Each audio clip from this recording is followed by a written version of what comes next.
It caught my eye. Most young men are single. Most young women are not. The story reported that as of 2022, Pew Research Center found 30% of U.S. adults are neither married, living with a partner, nor engaged in a committed relationship. Nearly half of all young adults are single. Now, look at these numbers. 34% of women, twice as many, a whopping 63% of men. What explains that? I pulled the Pew study and I read with interest.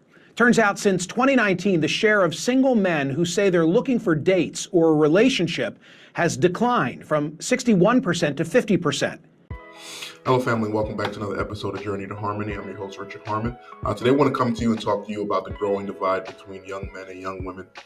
There's a story that came out about 6 months ago or so about how the dating scene between young men and young women has never been further apart. So it's stated that 63% of young men consider themselves to be single and not dating, while 34% of young women are consider themselves to be in the same boat.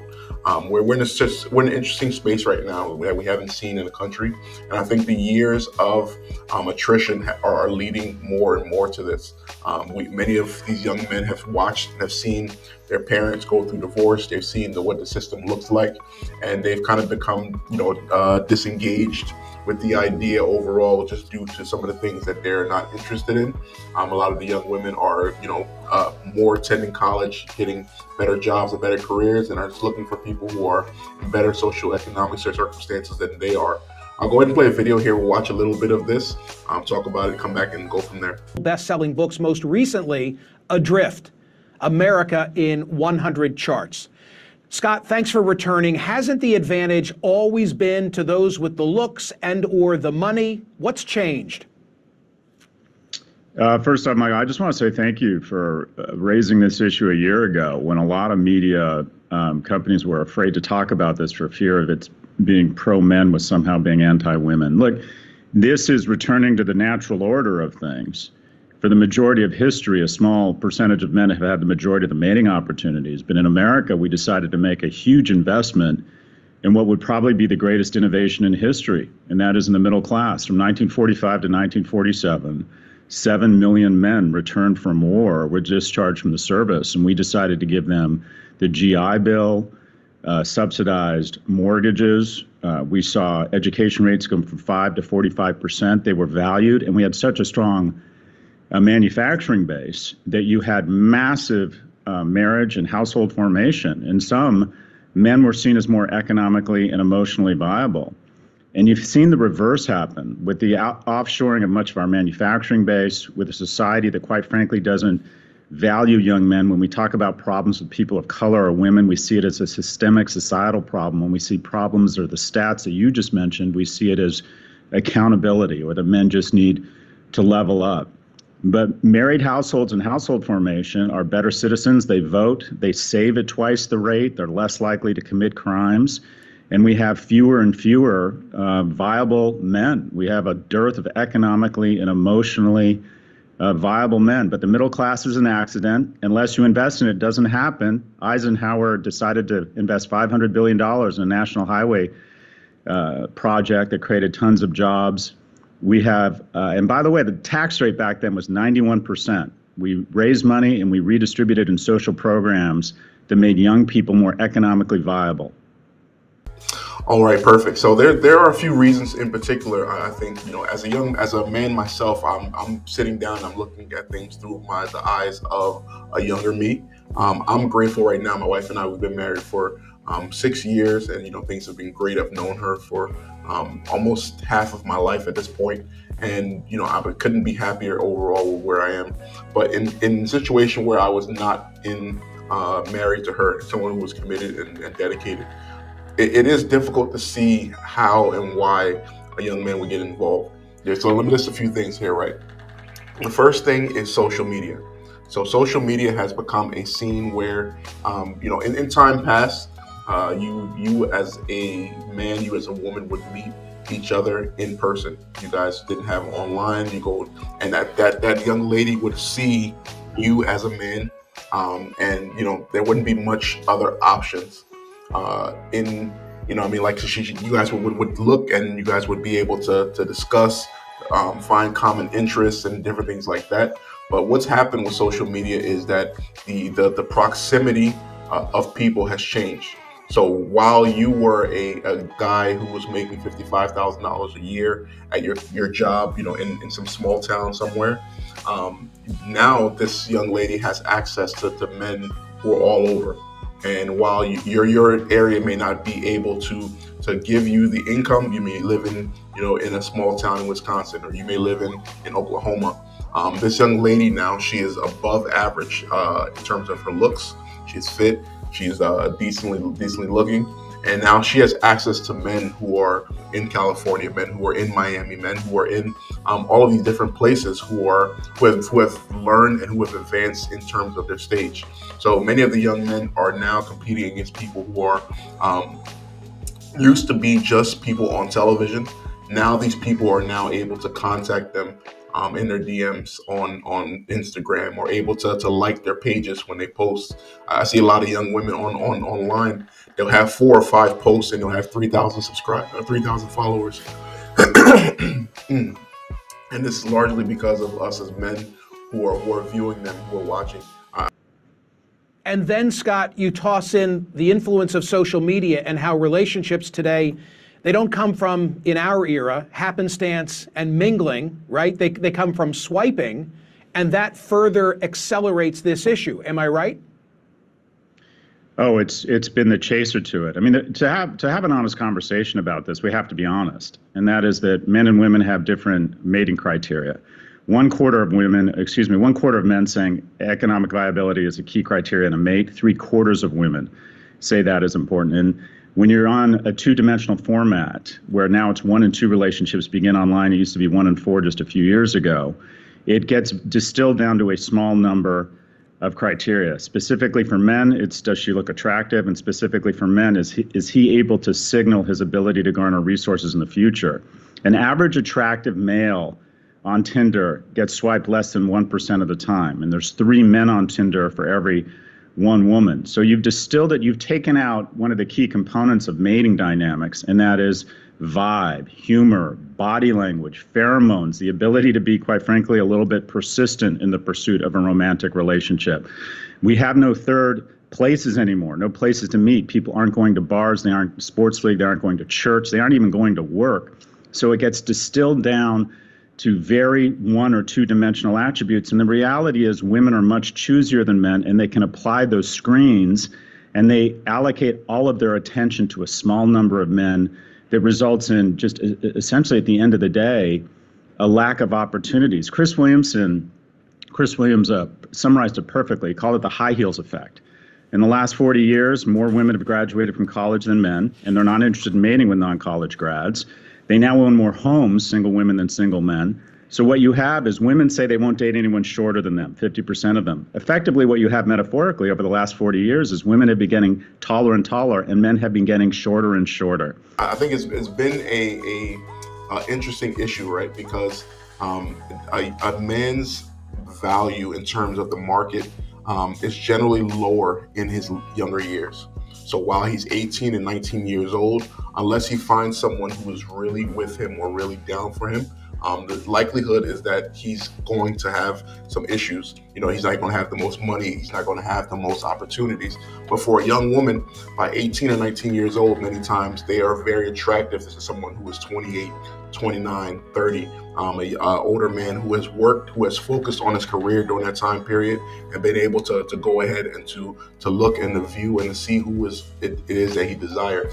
Many times, by the time young women are, young men desire to be able to build their home, right? So they're looking for someone who they can mold, someone who is not as experienced, things like that. And it's just been an interesting process just in watching what is going on in these time periods. Men have seen what has happened with the child support situation. And that is a serious thing that you have to consider.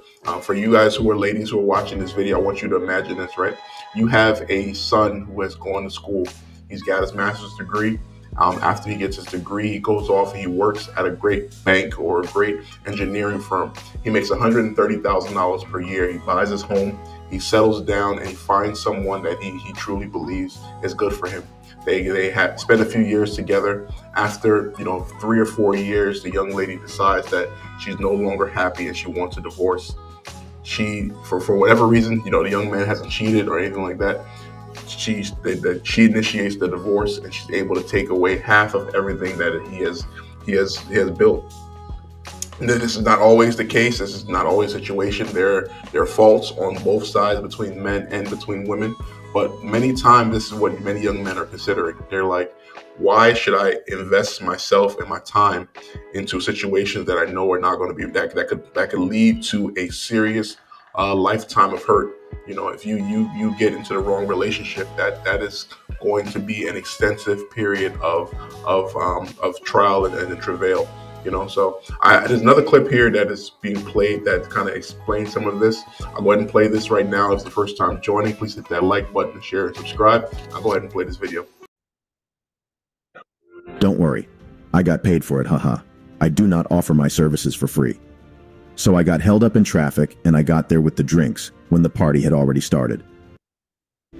The reasons why this is happening are not so far-fetched, and I believe you could mention a few already.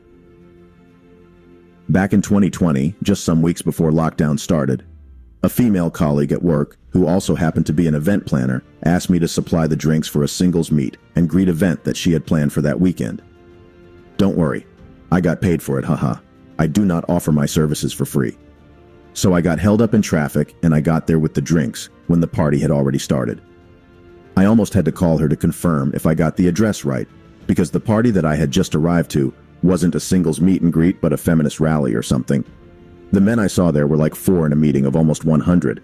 I found the female colleague that ordered for the drinks talking to a bunch of women who looked pissed, or should I say, disappointed.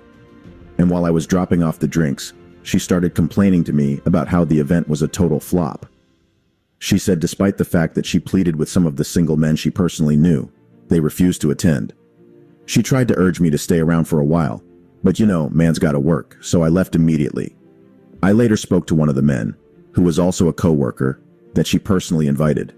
I wouldn't say I was shocked about his reasons for not showing up at the party, because they are obvious reasons.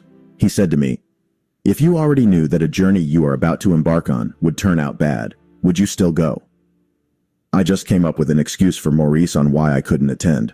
But to be honest, there's no way I would go to an event where women practice their egotistical behaviors and reject almost every man they meet out there. He continued. He gave Maurice, the female colleague who hosted the event, an excuse on why he couldn't make it to the party later on. So the point from this story is, his reasons were completely understandable. Most of these single modern women who attend these singles events are particularly still single for a reason. They are mostly the type of women who have an unrealistic standard in men. Like a friend would say, they are the 666 crooners. They want a man earning 6 figures, having 6 packs, and also at least 6 feet tall. These women want the top 1% high-value men who are of course either in a relationship or too high value to attend a singles meet and greet. So when these women go to these events and they do not meet these top 1% men, they reject the other men around that do not meet their required 6 feet or required stature and figure. It gets worse. Some even go as far as shunning, ignoring, disrespecting, and insulting these men. Now tell me, why would a 5'11" man that gets insulted for being too short by a 4'7" girl decide to go for another singles event full of these types of women? Or why would a fit man but without visible muscular arms let an obese woman tell him that he is not fit enough? The worst one is getting termed broke without even getting a chance to be introduced.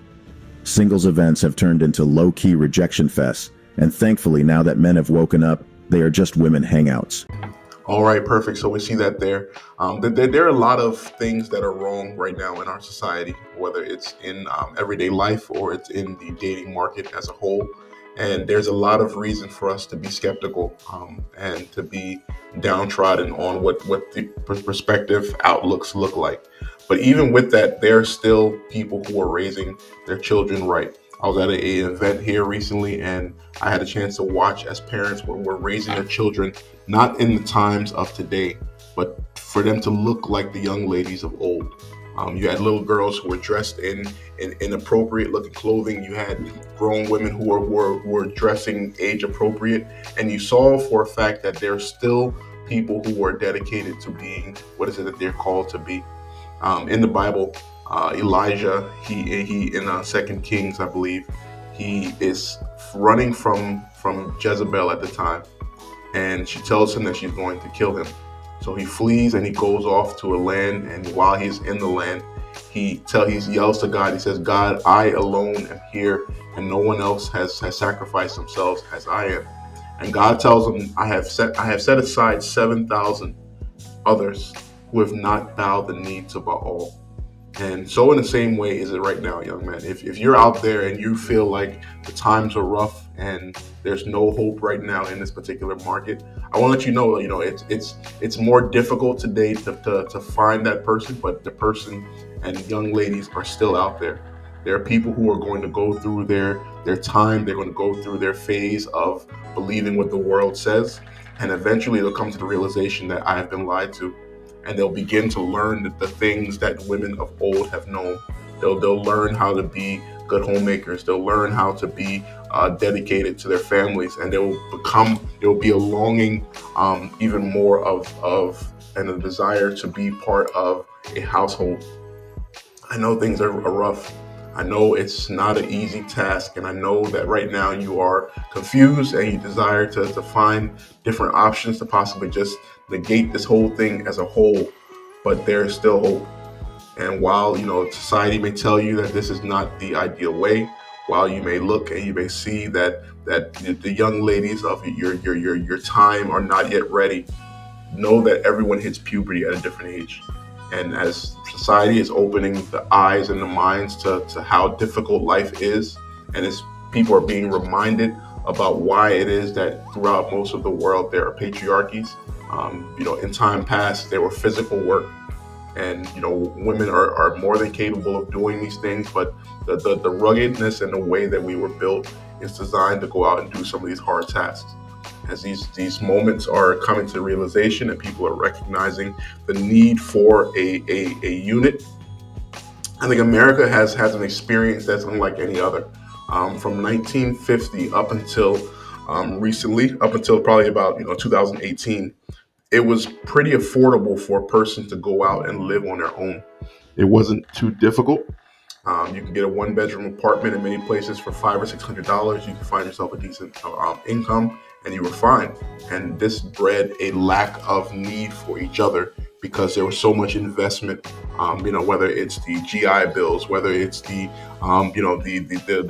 investment in infrastructure, the taxation, and the opportunity for you to build upon the infrastructure that was already built and isn't the same as so many other different places. These gave opportunities for those who were single, those who were not making as much, to be more picky, to be more self-dependent, and to not need each other as much. I think we're heading into a time right now where we're going to see more of what we haven't seen in America. In time past, we have been a nation where one generation wants to live in a house. In other countries, it's not strange to have grandmother, mother, or a father, and then the child and their spouse as well, all living in the same house because of how different and how expensive things are. And I think that's where we're heading here in America. So as people are realizing more and more about the cost of everyday life, as they're seeing and realizing, you know what, me having someone who is 6'7" is not the most important thing. There's gonna come a time where people are going to be just looking to say, you know what, I want someone who's going to love me for who I am, not because of my beauty, not because of anything else I have to offer, but I'm looking for someone who will be dedicated to me as a man. And when those opportunities come, and some of us will not take them, but there will be others who will. And when that time is you're able to do that, make sure that you are focused and you are dedicated. Don't go in with a bitter heart. Don't let yourself be, to be upset because of time past. Part of being a bodybuilder, part of being someone of strength, is that you have overcome some obstacles. And this is so in the same way in terms of the dating market. I have been, before I met my wife, I was cheated on. I had situations where I was told I was a nice guy and people weren't interested. And so in the same way is it in these times and these ages that you're going to find through your trials, your tribulations, you're going to find the strength that you need in order to be the man that is needed when you are married. Don't give up hope. What are your thoughts? Please comment below. Like, share, and subscribe. Thank you so much for joining. Have a good day.